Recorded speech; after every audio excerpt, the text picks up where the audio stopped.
Working It Out, a podcast show about diversity, equity, and inclusion in our workplaces, our communities, and our lives.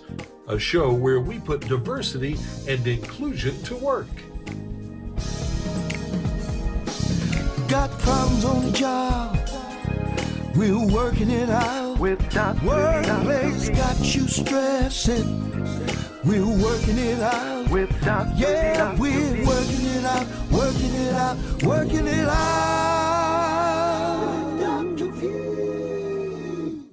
Welcome. I'm Dr. Vanessa Weaver, your host of Working It Out. On this episode, I am so happy and proud and excited to be joined by Shayla Atkins, who is the author of a new book, and it's called Black Women Lead with S.P.I.C.E. And Shayla's also CEO of the Atkins Impact Consulting Firm. In this role, she is a leadership and authenticity coach for women of color. She's also an experienced keynote speaker and the creator of Women Lead with S.P.I.C.E.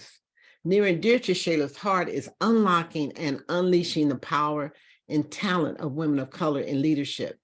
And she's here with us today to discuss the challenges and solutions facing Black women in business. And what's so great about this is she backs all that she's written about and her coaching with over 18 years of corporate experience. Welcome, Shayla. Hello. Welcome. I'm super excited to be here. Me too. In fact, I appreciate the time you're taking with us. You and I have been involved in the business of helping organizations and individuals, particularly women, understand what it is that Black women in business face, in addition to just getting the job done. So before we dive into the what it is that you do, we typically share with our audience some factoids. And I like to do that to set up our conversation today. So I'm gonna share about three of them. Number one, Black women have the highest participation rate in the US workforce at 58.8%, almost 59% of Black women are in the workforce, compared to Hispanic Latina women at 56%, and white women at 55.7%. I was astounded by that fact. Wow. And then Black women also report feeling the least likely to be valued and treated with respect in the workplace, with only 33% feeling like they're valued members of our team, and 36% feeling that they're treated with respect, and 26% stated that they're treated fairly at work. That doesn't probably surprise either of us. Yeah. And then about 54% of Black women report being the only Black employee in their offices, and more likely than other men and women to feel excluded at work at a rate of about 23%. So it's against those facts and that data point that your book has such significant importance. So tell us, Shayla, how does this data relate to the premise of your book, Black Women Lead with S.P.I.C.E.? So first and foremost, some of those stats are definitely shocking. And I think that, and like you said, that first one was definitely astounding, and the last two did not surprise.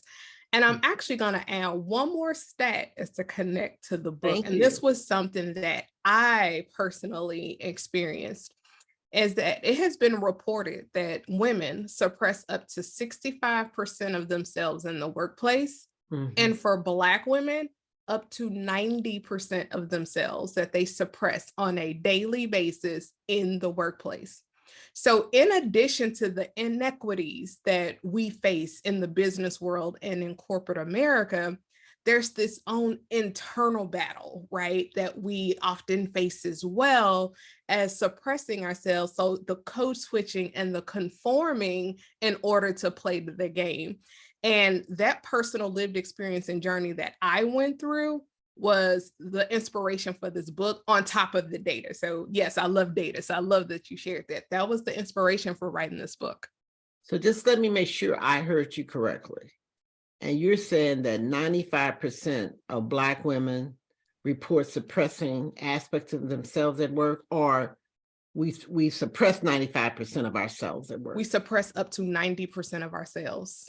90% of who we are, we will suppress it, hide it, conform it, code switch it on a daily basis when we go into the workplace. Goodness. And, you know, as a trained psychologist, that means that we have a lot of maybe split personalities around or or some folks There's feeling like something swirling around in there, right? something is going on here, or we call it kind of a schizophrenia. That's a Yeah. pretty significant finding. So talk to me. You said that you experienced some of that also, and I know in your book you talk about being an authentic leader and needing to give up the imposter syndrome to get to that authenticity. Can you tell us a little bit about that imposter syndrome, but even your story around how you got past that? Yeah, I'll say, the genesis, and I think a lot of women can resonate with this. As we were growing up and we're learning about going into the workforce, I was taught I had to work twice as hard in order to be seen as equal. That my natural hair, I had to straighten it, alter it so that I can be professional and blend in, right? I couldn't use my natural speaking voice because my voice is kind of deep and I didn't want to sound too aggressive or, come off as the angry Black woman. So all of these things, right, that you were drilled into you, as you're growing up and as you're starting your career, and you're constantly second guessing yourself on top of these inequities, right? So as I was going on this journey, I personally experienced that. And so that 90%, as I continue to study, that is 90% of your brain power, your energy, your mojo that you are using to second guess and hide yourself versus using that 90% to deliver results that matter, right? And so that was how I was taught to play the game, if you will, for the lack of better words. And that journey, I remember specifically a leader early on in my career, and it was a really important meeting, and we're talking about the future of my career. And I remember him saying, Shayla, you deliver results and you're amazing and you get things done, but you just don't have the intangibles. And I sat and I pondered my early 20s, what is the intangibles? But I'll tell you, my ambition clouded my judgment because I took that, and that is what sparked my journey to start conforming and code switching. I literally hid who I was. I changed my belief system. I changed my interests, my hobbies, how I looked in order to fit in, right? And to not ruffle feathers. And I did that for over a decade, and to the point of exhaustion and to the point of burnout, that I was trying to climb this ladder and keep my head down and work hard and don't make friends at work, not knowing that connections is more important than anything in the world, right? And hindsight is 2020, but I spent over a decade of doing that, to the point to literally being hospitalized because of exhaustion and burnout and overcompensating, because why? I felt like the imposter. And I truly believe that when you code switch and conform, you are telling your brain and telling yourself that who you are at the core is not good enough. And that's how you start to feel like an imposter. Well, it's interesting because I was just, I love data too. And I was looking at a news report this week, and they were talking about life expectancies, and they indicated that Black Americans' life expectancy has been significantly impacted because of situations around race and around identity suppression and those kinds of things. In fact, they indicated that we've lost 1 million Black Americans, Black African Americans, because of this. And so when you talk about it, it's very serious.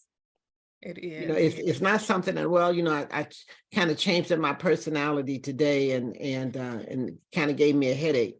But you're saying that we're suppressing 90% of who we are. So what was the trigger for you?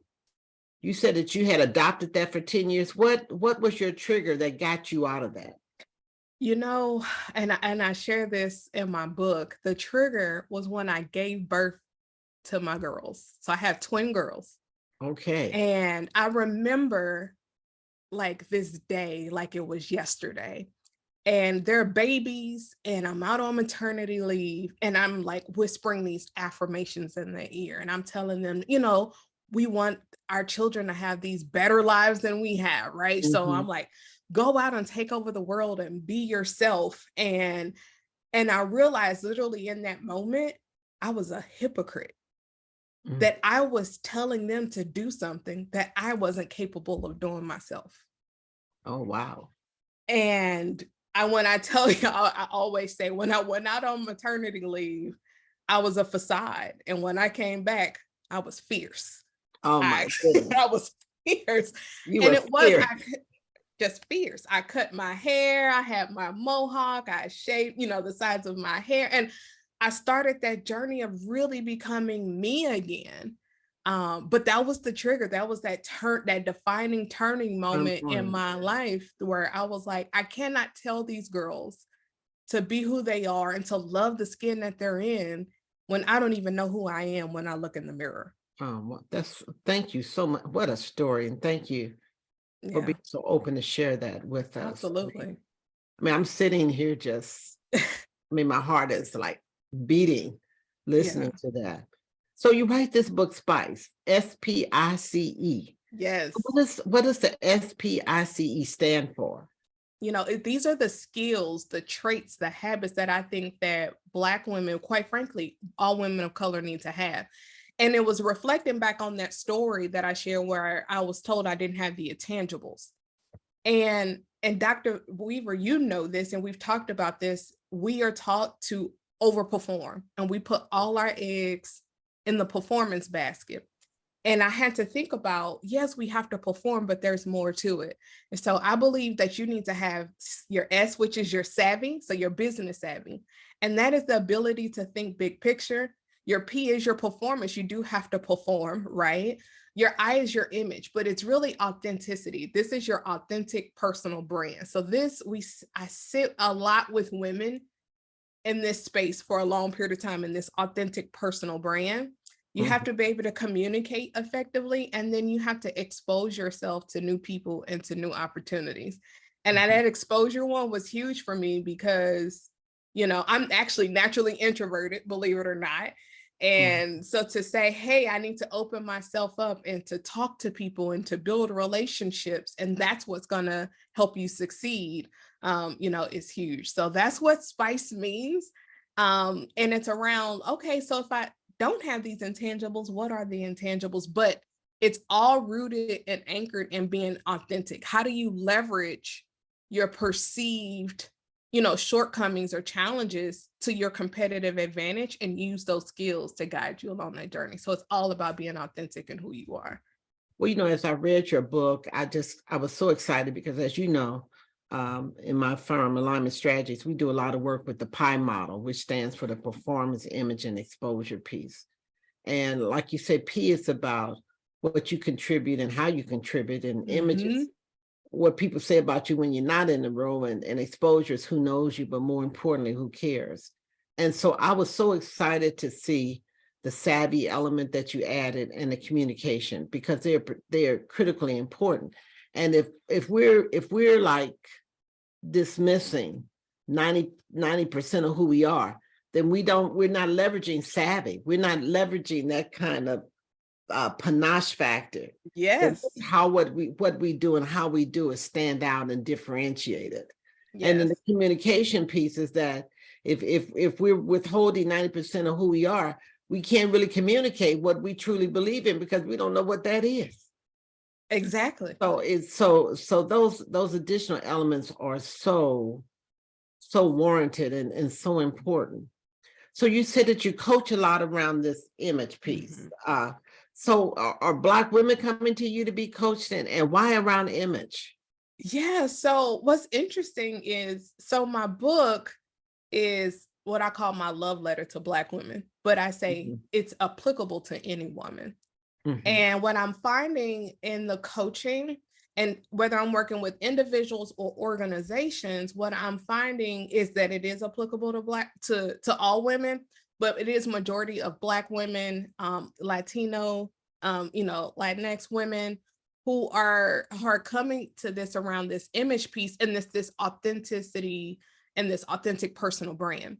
And the personal brand, because what I can say, speaking for myself, what I learned what image was the physical appearance. When I was taught executive image, it was physical appearance. But when I looked at the executives at that time, I couldn't find executives who looked like me.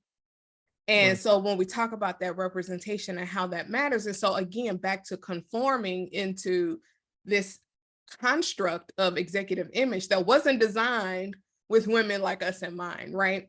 And so really it breaks down some of those barriers and some of those beliefs that we have around image and really focus on our belief system.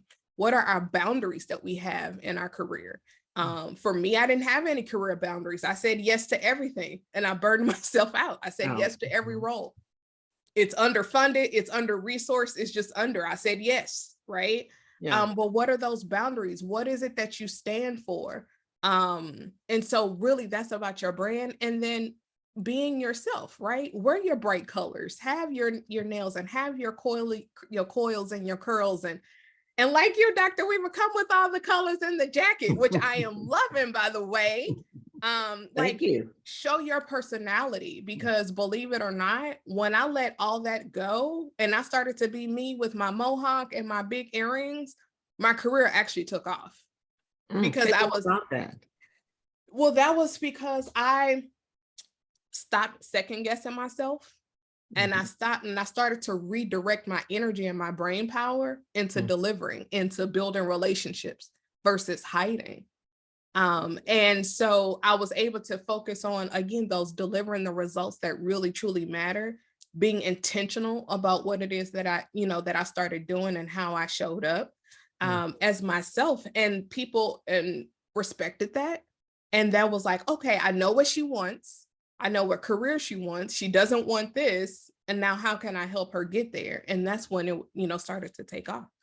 I mean, you just given us a major gift, because again, in the work that I've done with supervisors of multicultural women, and I can say supervisors of Black women, I've had a number of white males and particularly white males who often said to me, I don't really understand what it is she really wants from me. Wow. And sometimes I feel like I understand who she is, and other times it's a totally different person that shows up. And the first time I heard it, I felt, I was feeling a little defensive, like, that must be your issue. But really, when I reflected on it, I saw the truth in what they were saying. Because even for me, in doing work in organizations with Black and other what I call multicultural women, we did kind of come off having a couple of different personalities. Wow. And it suggests to me in many cases that, this 90% of us that we're trying to mask and hide, it gets all just kind of all mixed up. Right. Yeah. And you're trying to sort it out and remember when this part is supposed to show up and when this part is supposed to show up. When the who you are is just so magnificent.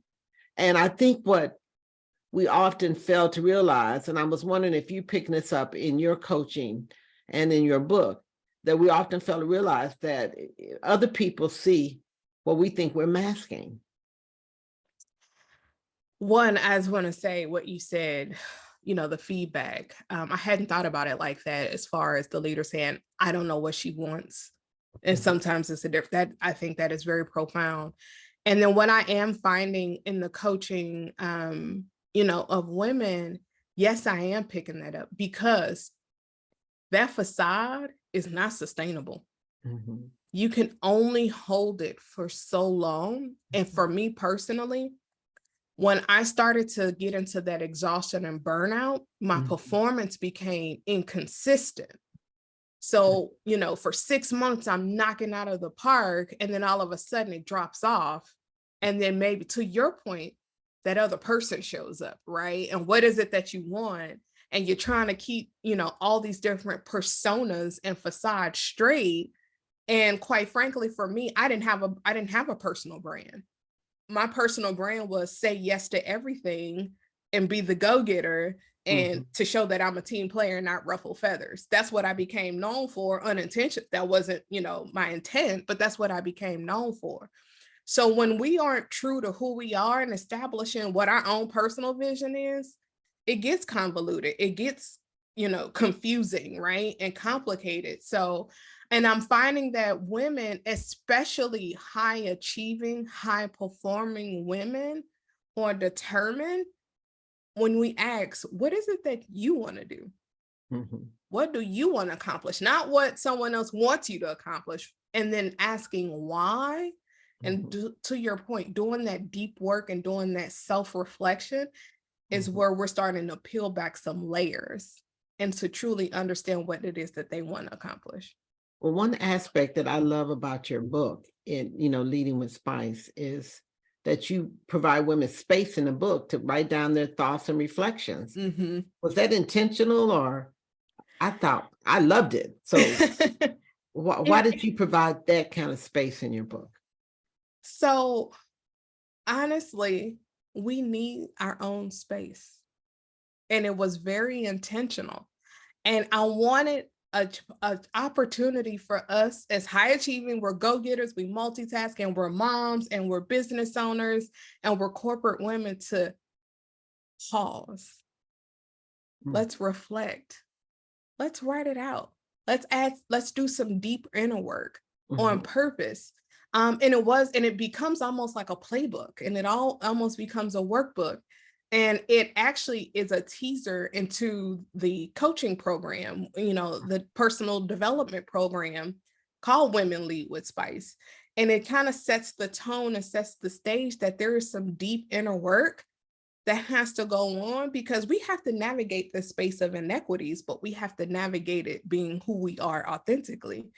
And so it provides some quotes, right, to reflect on, some space, some questions to answer, to show that not only am I going to talk about theory, I'm a very much no fluff person. Like, let's get to work. Let's take some action around this.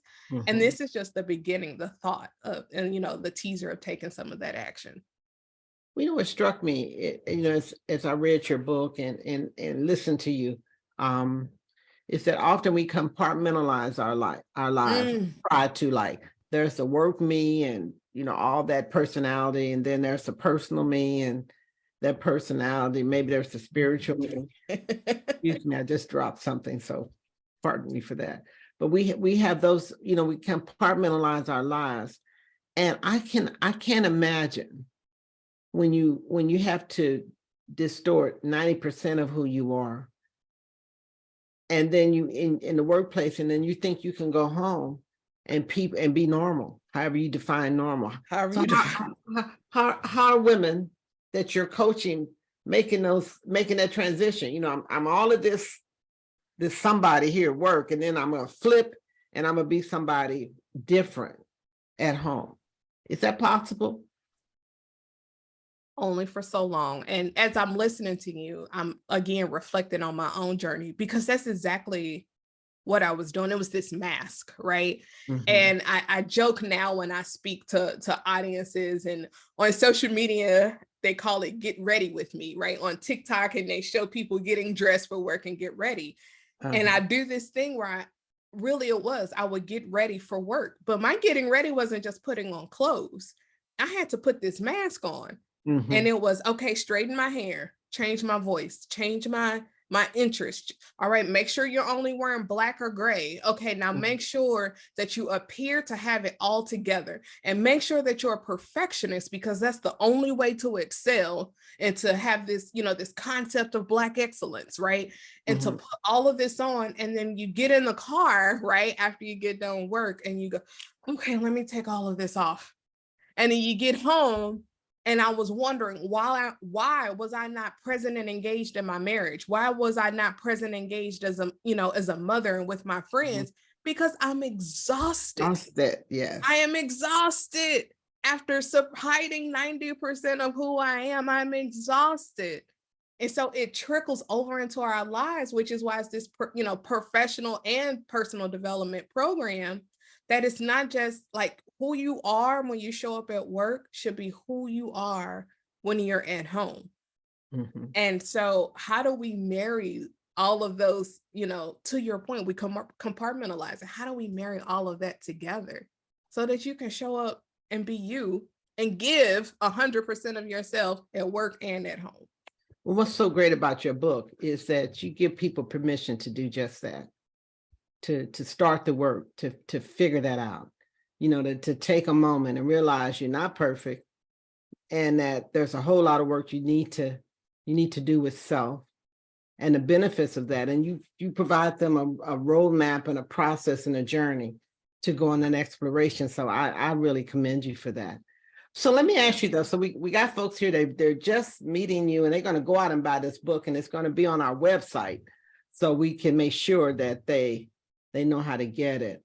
But if you could give them, say 3 things to do that they could start doing today to ensure their success. I mean, what might you do?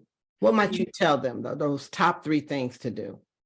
Top 3 things. I love that question. Because I have a bias towards action. So the first thing I will say is, I want you to realize that who you are at the core is enough. You're good enough. You are more than good. Like, you are amazing. Who you are. There are no mistakes. And so when you realize that who you are is good enough, you can then move into the second step, is to reframe your perceived shortcomings and turn them into your competitive advantage. Oh, restate that, please. I will restate it and give you an example. Okay, great. Now, when you reframe and transform what you believe as your shortcoming and turn that into your competitive advantage, you lose the desire to hide and suppress who you are. And the reason that I was hiding and suppressing, I give that example, is I didn't have that fancy alma mater. I actually had to drop out of college and finish online. And I hid that. And I grew up in an era where did you go to college and where did you go to school and what's your alma mater? And that determined the level of respect someone was to give to me, right? And I started to hide that. But instead of saying it's my shortcoming or it's my weakness, I now say I'm a resilient problem solver, right? You had a troubled childhood or upbringing. It is now that you have, a diverse background. And, how do you take what you perceive as your shortcoming and reframe that and turn that into your competitive advantage? Wow. And that's so important, because we tend to want to focus on the negative. Exactly. And then put voice to the negative and then reinforce ourselves that it was a negative. And what you're saying is, you could look at what you thought was a negative and reframe it to see, to really, to demonstrate and emphasize how important that experience was to shaping a skill or strength that you now have. Exactly. Wow. What a gift. What a gift. Exactly. And I would say the third thing is, once you've done those first 2, right, let people know who you are. And Dr. Weaver, you were instrumental in that for me. And I just want to always tell you, thank you. And I even reference you in my book about the fact that if no one knows the real you, not just the employee, but the real you, and really truly care about you, all of you, right? So you've you've realized that who you are is good enough. You've changed and reframed those shortcomings into your competitive advantage. Now it's time to let people get to know the real you, and just let your guard down just a little bit. Just a little bit. And know that they will experience how great you really are. Exactly. But I just want to thank you for being so open and demonstrating, role modeling what vulnerability is. So, I mean, just in just how you shared your stories and your examples, you've just done some amazing work with us already today. You are an inspiration, and I appreciate that you gave us your time. I know you're on this book tour and everybody's clamoring for you. So I'm glad that you joined us on Working It Out. I want to just say to our audience, if you enjoyed this conversation, please like us and share our episode and subscribe to the Working It Out podcast. So I'm Dr. Vanessa Weaver, your host of Working It Out. And on behalf of our Working It Out podcast, Janet and Olivia and others, I wish you a safe, productive, and what we call Be Happy week. Goodbye. Working It Out is brought to you by Alignment Strategies, a management consultancy with more than 3 decades of experience in diversity, equity, and inclusion and organizational development. To learn more, visit alignmentstrategies.com. Got problems on the job, we're working it out. Workplace got you stressing, we're working it out. Yeah, we're working it out, working it out, working it out.